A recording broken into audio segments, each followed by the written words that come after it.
सर्प! सर्प! नहीं, नहीं! क्या? इतना बड़ा सर्प?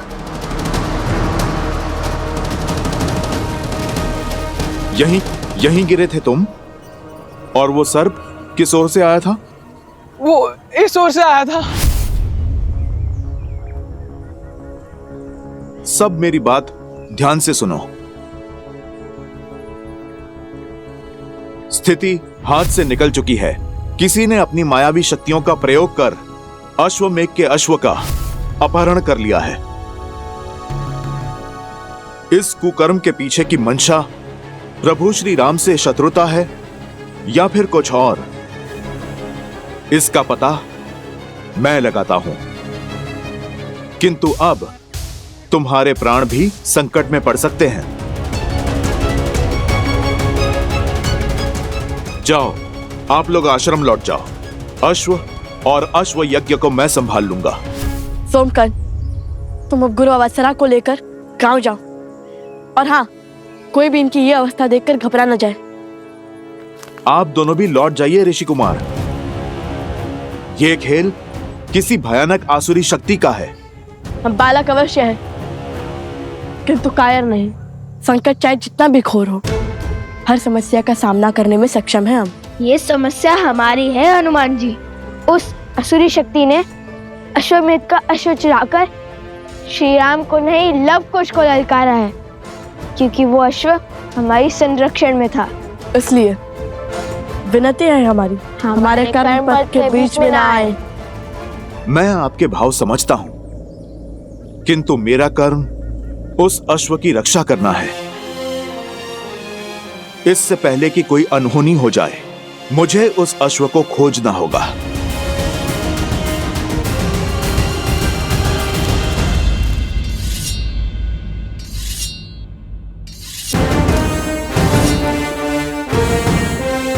हर और गुप्तचरों को भेज दिया है राजकुमार भरत। हनुमान जी से भेंट होते ही उन्हें आपसे मिलने का आदेश देने को कहा है।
प्रभु, आप नियति को ऐसा अशुभ मोड़ कैसे लेने दे सकते हैं? हनुमान आपके अंश हैं और लवकुश श्री राम के अर्थात नारायण के। आप दोनों एक दूसरे के आराध्य हैं। यदि आप दोनों के अंशों के बीच युद्ध हुआ तो घोर अनर्थ हो जाएगा। यह असंभव है महादेव। जिस मोड़ पर यह युद्ध पहुंच चुका है, कुछ भी असंभव नहीं है। ये सब संबंधों का खेल है। जहां एक और मर्यादा पुरुषोत्तम श्री राम अपने सिंहासन से बंधे, वहीं देवी सीता अपने वचन से बंधी हैं। पवन सुत हनुमान बंधे हैं अपने धर्म से, तो लवकुश जाने अनजाने में ही सही, वो बंधे हैं अपने माता पिता को पुनः मिलाने के कर्म से। धर्म युद्ध और कर्म युद्ध ना तो संबंध देखते हैं और ना ही भक्त और आराध्य का बंधन। यही तो रामायण है देवी, जहां धर्म और कर्म हर संबंध से ऊपर है। ये वो महान गाथा है देवी, जो आने वाले कई युगों तक मानव को धर्म संकट का अर्थ और उससे निकलने का मार्ग सुझाएगी।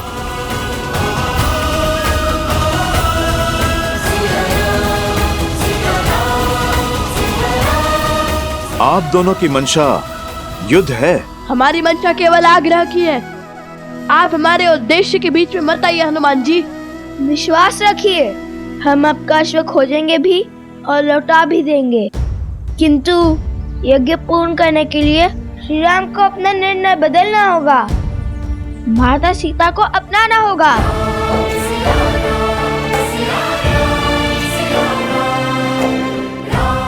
लवकुश मेरे ही पुत्र। ये कैसा धर्म संकट है? प्रभु श्री राम और माता सीता की संतानों पर कैसे प्रहार करूं, जो सिया राम को एक करना चाहते हैं? कुछ कहा? अपना निर्णय बताइए हमें हनुमान जी। निर्णय आपको क्या बताऊं? सूर्य और चंद्र दोनों प्रकाश ही चाहते हैं, पर सूर्य न चंद्र का मार्ग काटता है और न चंद्र सूर्य का। अर्थात आप धर्म संकट को धर्म युद्ध ना बनाइए। आप बस अपना कर्तव्य निभाइए, मैं अपना निभाता हूं।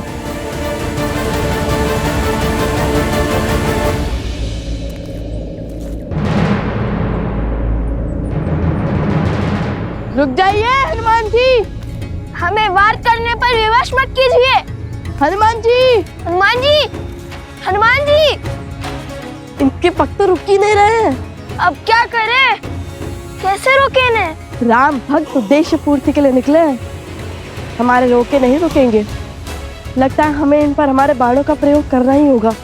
किंतु सहायता करने वाले पर प्रहार कैसे करेंगे भैया? अब कैसे लड़ेंगे इनसे? किंतु युद्ध तो होना ही है, क्योंकि उन्होंने अश्व को उस मायावी शक्ति से छुड़ा लिया, तो भी अश्व तो उनके अधीन हो जाएगा ना।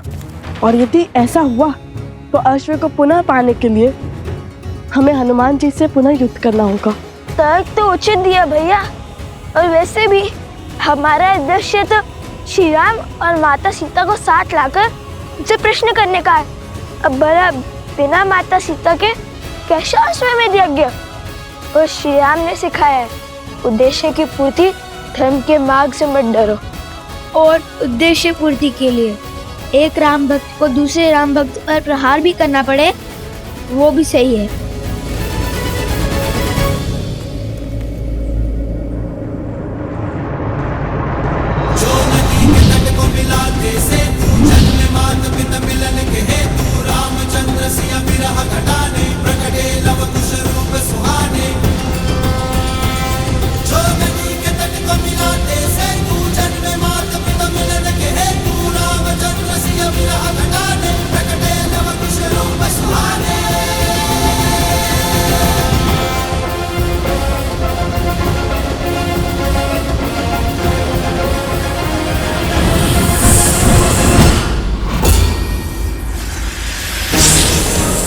हनुमान जी।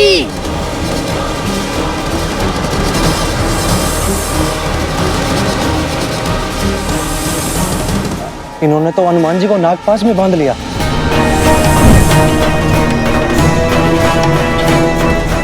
हमें इस सर्प को भेजना ही होगा कुश। भयभीत ना हो हनुमान जी, हम अभी। अरे ये बुलाने के स्थान पर रुक जाने का संकेत क्यों दे रहे हैं आप?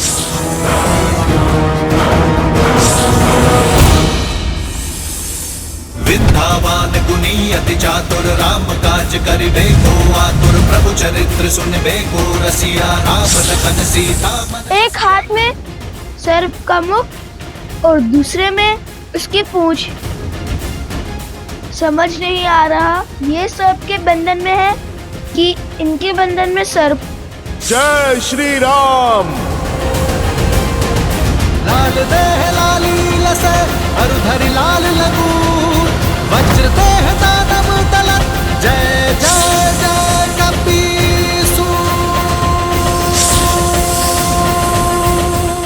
जिन्होंने हमारी इतनी सहायता की, ऐसे महाबली से कैसे कर सकते हैं अब?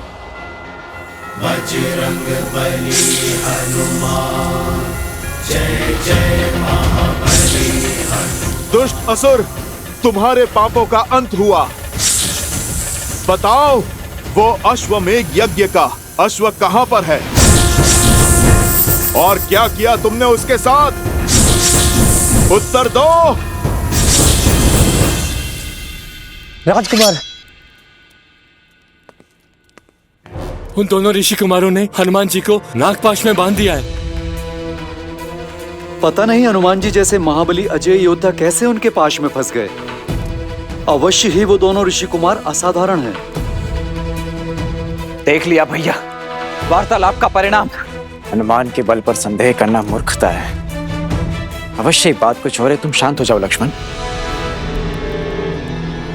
शांत हो जाओ। कैसे शांत हो जाऊं भैया? वो हनुमान जिसे स्वर्ग और नर्क की शक्तियां मिलकर भी नहीं हरा सकती, दो साधारण बालकों ने उन्हें नागपाश में बांध दिया। ये बात आपको साधारण लगती है, छोटी लगती है?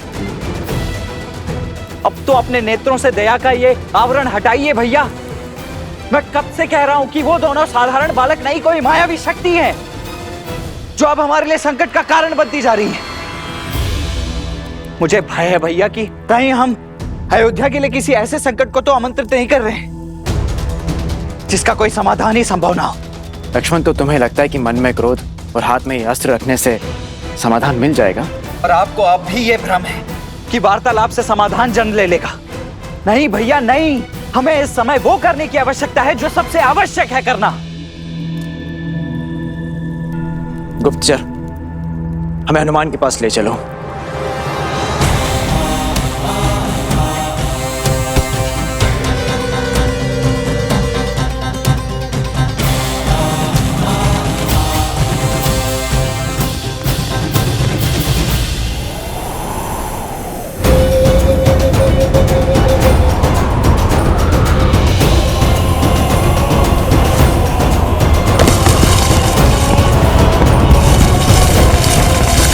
संभालिए।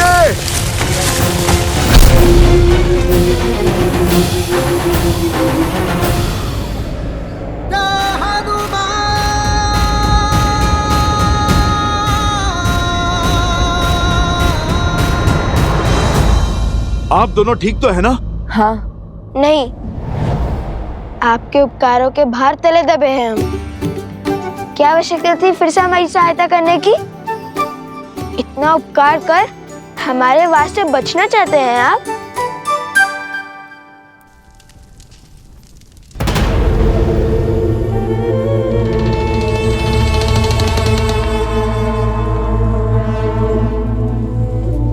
यहाँ खड़े खड़े सूर्य को क्यों ताक रहे हैं महाराज? प्रतीक्षा कर रहा हूं बानासुर, एक पहर, इस एक पहर के बीतने की। और फिर क्या होगा? संसार का सबसे बड़ा यज्ञ वंश होगा। राम नाम की जिस धागे से पूरा समाज बंधा है, उस धागे का रेशा स्वाहा होगा, स्वाहा होगा। राम राज्य स्वाहा होंगे लवकुश के स्वप्न और स्वाहा होगा अश्वमेध यज्ञ का अश्व। आने वाले पहर में सूर्य के साथ साथ राम राज्य का स्वप्न भी अस्त हो जाएगा।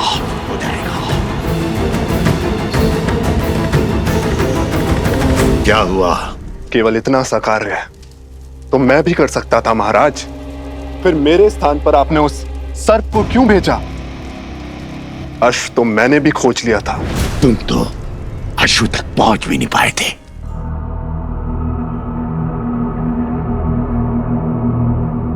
अरे वो सर्प तो अदृश्य हो गया। अत्यंत मायावी लगता है। माया और मायावी का अंत अवश्य होगा।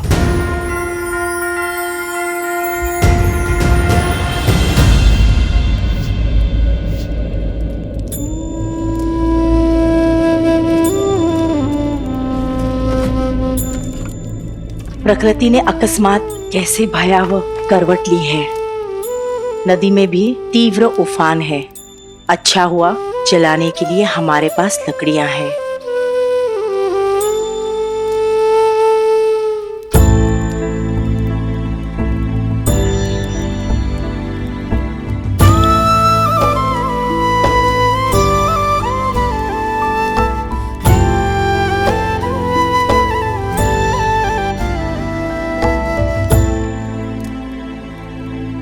लवकुश,